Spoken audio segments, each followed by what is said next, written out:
People who work on and around rivers have a high exposure to a fall overboard.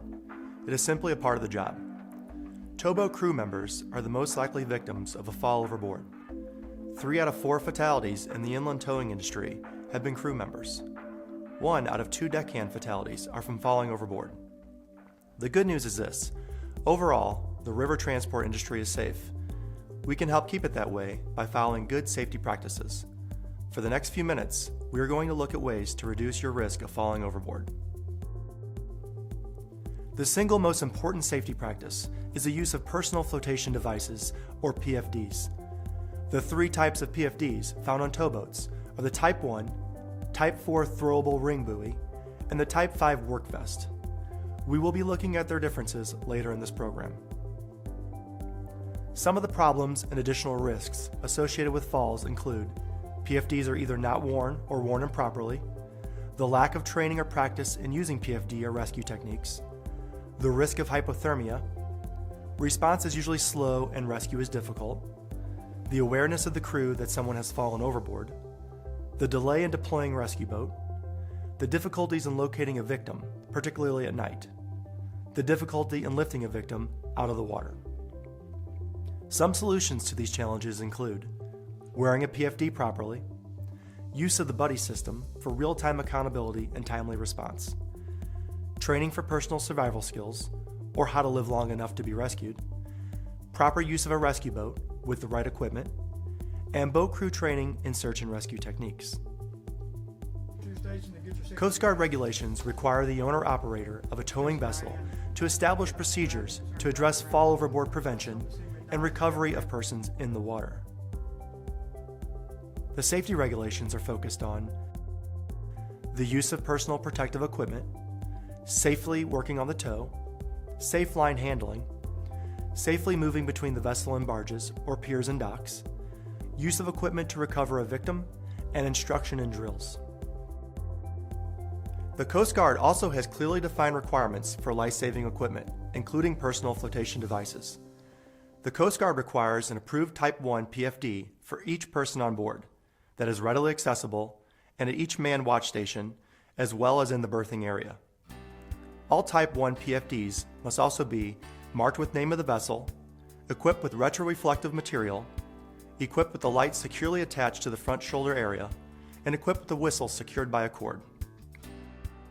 A Type 5 work vest or other approved PFD must be worn when working outside of rails and safety chains. This includes working on the tow. Type 5 work vests must be equipped with a light when worn at night. The requirements for life buoys include the use of approved ring life buoys with a minimum of 2 or 4, depending on length of towing vessel. Buoys are not permanently attached and must be marked with name of the vessel. 1 must be equipped with a 60-foot lifeline, and 2 must be equipped with floating electric water lights secured by a lanyard. Of course, prevention is the best way to deal with falls overboard. The safest crews are the ones that focus on accident prevention, as well as emergency procedures. Derek knows how quickly accidents can happen, and he appreciates the value of safety training. It was probably mid-morning, and I was walking down the side of a barge and slipped on some rocks, fell overboard. It was just kind of a freak thing that happened, you know, just slick surface and narrow walkway. I got back to where I could see the captain and, you know, kind of get a game plan on how we were going to get me out. And the guys at the lock actually threw me a life ring and pulled me over to the wall to a ladder, and I climbed up on the ladder and got back on the barge. Oh, when I fell in, there's a lot of things you really think about in the training, the safety videos and all that. You start thinking about what's said in them videos and what you need to do, and it all kind of falls in place as long as you talk about it. Good housekeeping is an essential first step to a safe workplace. This includes keeping walkways and decks clear, walking surfaces coated with non-skid surface, and edges and hazards marked in contrasting colors. Be sure all safety gear is in good working order, including PPE, flashlights, and radio. Inspect guard chains, lines and rails, and handholds. Make a plan and brief the tasks. Avoid walking the outboard sides on the tow. Carry loads such as rigging on your outboard shoulder. Avoid putting your back to the river. Step over hazards, not on them. Don't step into the shadow. Light it up first. Beware of notches and duck ponds. Never jump the gap. Use the buddy system.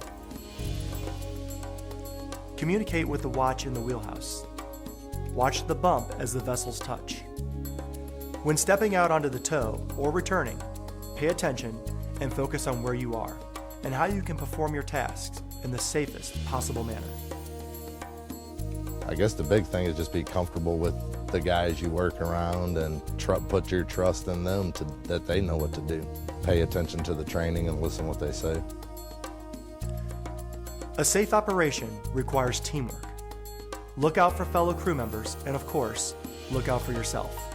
Make safety part of your everyday routine.